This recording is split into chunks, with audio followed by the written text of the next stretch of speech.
you want to learn how to play one-on-one on a bike helmet? Me either! This one is going out to our friend who requested this. Thank you so much. You rock. God bless.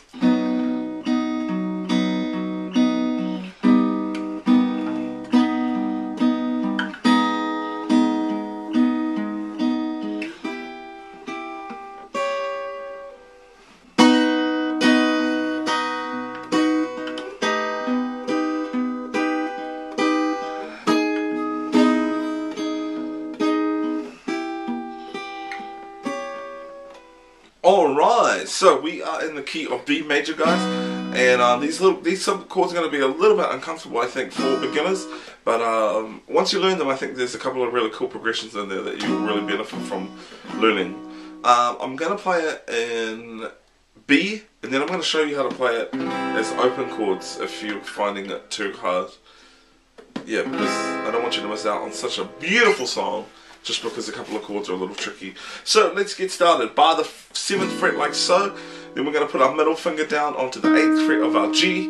These two are going to go to the 9th fret of our D and A strings. Okay, that's a B chord. Alright, and we're going to pluck, alternating between bass and the rest of the strings using these. But it's up to you. I mean, you could totally strum it like so. The next chord is a B augmented. So what that means is we're actually going to keep those fingers like that, but what we're going to do is we're going to bring our ring finger down and go underneath our middle finger to the 8th fret of our B string, our 2nd string, okay? And then, it's important that you get those there first, because that's the most important. Then bring your little finger down around to the 9th fret of your D string, okay? But again, even if you played it like that, that would be fine.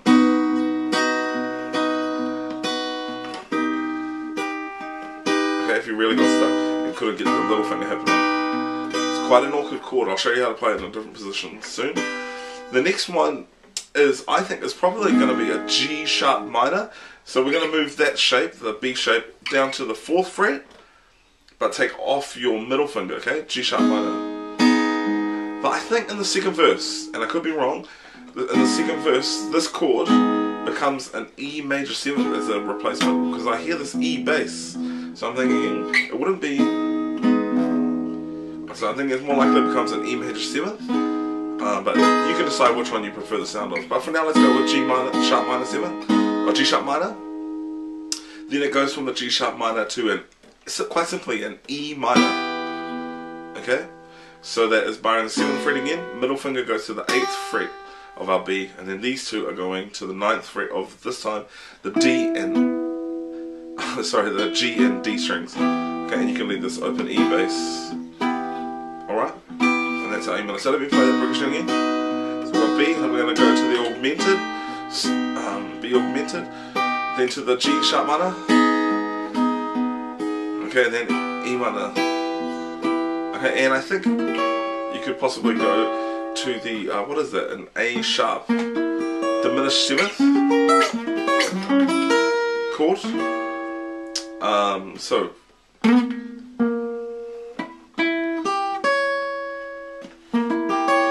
like so. That's on the 8th fret of your D string, 9th fret of your G, 8th fret of your B, 9th of your E. Okay? A sharp diminished 7th. Alternatively, from that E minor, instead of going, you could just put your little finger down onto that note there.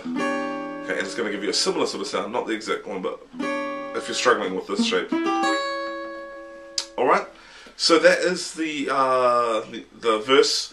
Then it goes to this thing where it's alternating between the B, the first chord, and the E minor. Okay, then again B and then E minor, but the second time, if you, I mean, what the pianist is playing, I can hear an E flat bass, so that's a B with an E flat bass, if you're really particular and you really want that sound. Otherwise, a B is fine, okay? So B and then E minor, and it does, like I said, it does that twice. Then we, then it plays this little turnaround, which is quite funny, but quite nice. It goes B, then we're going to go B flat.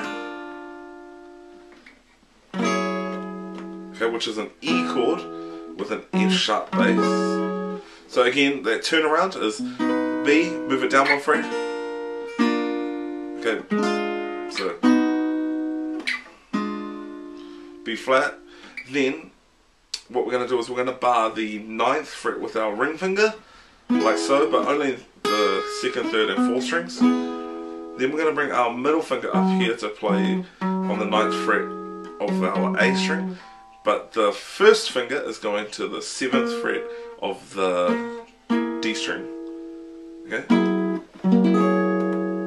Okay, so you could think of that as like an E9, or really as a an F sharp 9, or an E with a F sharp bass, which you could also play up here as an E chord or with an F sharp bass. Up to you.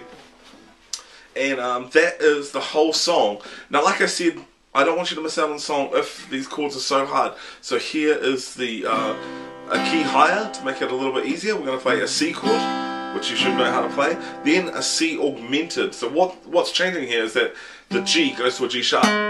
Okay, so that's a C, right? The second chord, we're going to finger it like this. Okay, so the first finger there on the G sharp note of the G string, so on the 1st fret of the G, and then that's the rest of it is just like a normal C chord. Okay. Okay, so C. Okay, then the C augmented. Okay, the next one will be an A minor.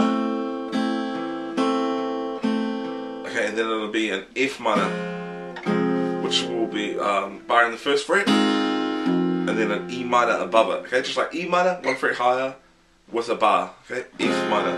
So again, C augmented, A minor, F minor. Okay, and then the pre-chorus part goes to C,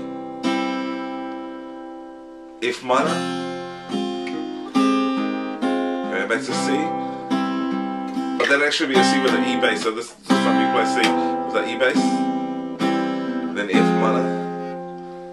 Alright, and then the turnaround will be C, B, and then F with a G bass, so that's an F chord, but you move your ring finger up to the 3rd fret of the E bass to make it a G bass. Okay, so that turnaround is C, B, okay, like so. Thanks for watching. Don't forget to comment below with what song to teach you next. God bless you. Goodbye.